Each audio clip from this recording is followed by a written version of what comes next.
Hey, it's Yalanda at DryerBuzz, and of course 27 answers. It's that time again, and that is to give you another answer of the day. Because what's the one question that I get each and every day, all day? Hey, Yalanda, how can I create buzz? And so I come on, do a podcast, about 9 minutes of my day, and literally just talk, just answer some of the questions. Now, as you know, this week the reports came out as to where is social media in 2018, and it looked at the data for the last couple, well, actually going back to 2012, I believe, so 2012 to 2018, and of course, you know, we've done some reports or analyzed some reports going back as far as 2008, because really that's when everything started.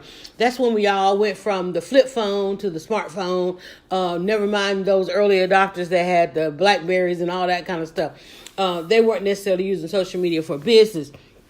You're going to hear me use some language in this one. I'm going to talk about broadcasting, like broadcasting your message. I mean, like really acting like you within your business, you've got a television or a radio studio. We're going to talk about broadcasting your message. We're going to talk about syndicating. We're going to talk about syndication and syndicating your message. And we'll talk about your daily goals. Yesterday in the podcast before this one, like the one I recorded 24 hours before this one, we talked about having a daily goal, the number of people that you need to reach. There's no sense in interrupting the broadcast, which is like if you want to take over the world, you got to interrupt the broadcast. There's no sense in interrupting the broadcast if you don't have a sense of how many people you need to reach. I woke up this morning, you woke up this morning. You know how people say we all have the same 24 hours in a day? Well, we all have the same 24 hours. But then we have the goals and the mission and the passion and all that stuff that drives us to it. Like I had very little passion, very little motivation yesterday. But this morning I woke up, new day, hit the ground running. I've already gotten my videos out there and I know how many people I need to see, like, click, follow, subscribe to those videos, right? I know based on the reports, and I'll tell you about the veritable changes I made and where I put that content, but I knew based on the reports where to place that content everywhere, and so forth. So we're going to talk about that. What do I mean when I say everywhere? Now, when we did the deep dive on the report, it talked about these top 8 platforms that people generally use. Now, not necessarily do we need to be everywhere, but if I have visually, I mean, like literally, not even visually, literally my customer in mind, based on their old school demographics, based on their new school demographics. Now, if any of this sounds foreign to you, scroll back because we talked about it in the podcast. New school demographics, age, sex, location. Oh, no, wait, I'm sorry, that's AOL.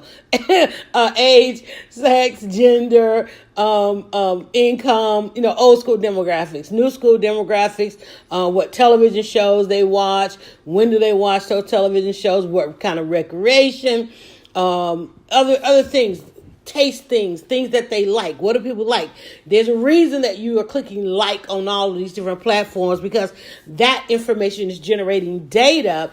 And whereas you might be 20 and like to walk trails, you might be 50 and like to walk trails, where in old school demographics, there's nothing in old school demographics that will allow you to reach a 20-year-old and a 50-year-old.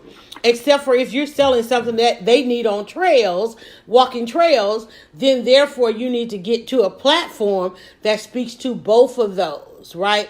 Is that 2 to 3 different platforms? It might be.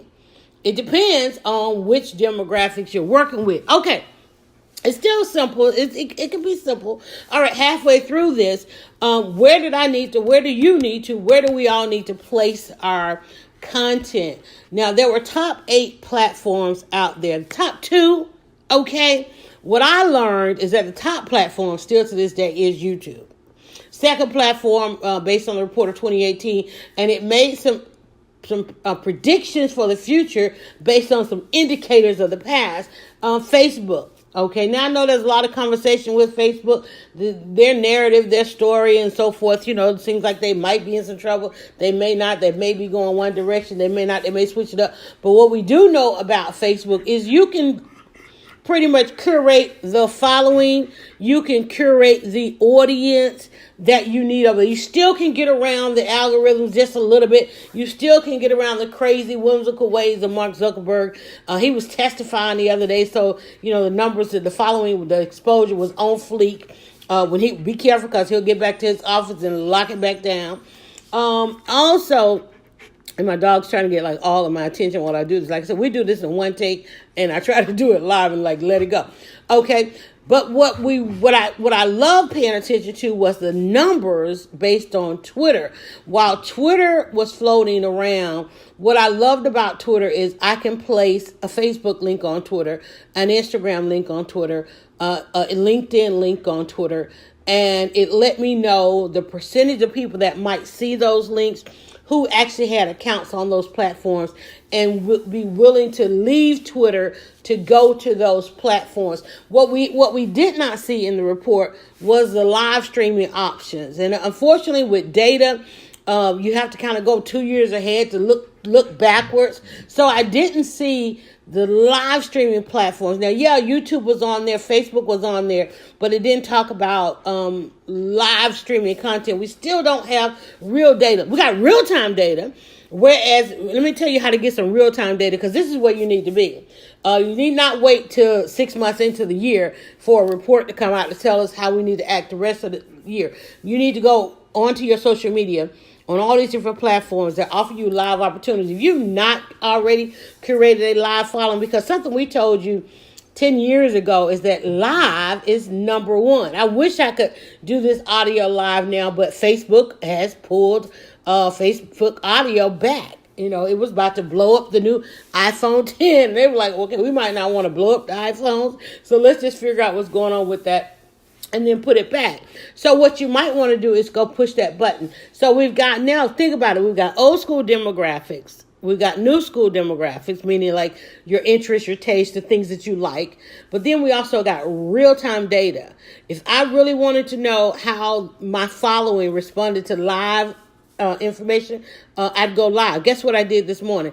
I went live in my kitchen cooking breakfast, and we talked about the headlines of the day. I'm going to go, when I finish this and load this, I'm going to walk right back over to my kitchen, and I'm going to go live, and I'm going to talk about the news that just broke out of the NFL and why they're still caught up in this boycott NFL situation. We talked about the election already while I was cooking breakfast. I'm going to go in there, and what I have in my real-time data shows me that my audience, my readers, my followers, and those that I want to convert to become your customers, right? Those who partner and collaborate with me, those that I want to convert my followers to your customers, they like watching me in a kitchen setting.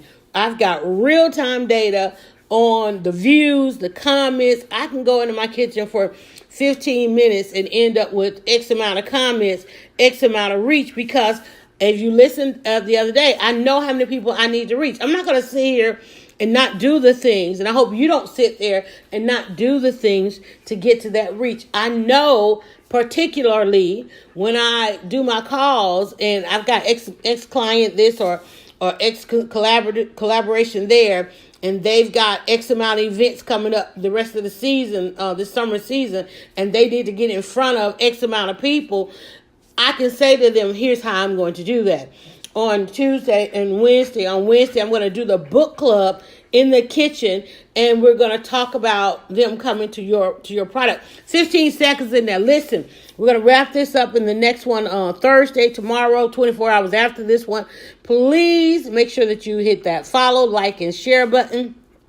We're doing a drill down this week on the reports that came out about social media for 2018. And those of you that are using social media for business, it's really exciting to have this data, but there's nothing that beats real-time data. You want to know how to analyze or how to even extract, because hopefully you're extracting your real-time data. Inbox me, or go over to 27answers.com where you can you can listen to other podcasts like this, as well as see other books that we have out there to help you implement some of these strategies. Because let me tell you, this internet was created for two reasons only. That's data and dollars, but I'm giving you the answers. Just use the hashtag 27answers.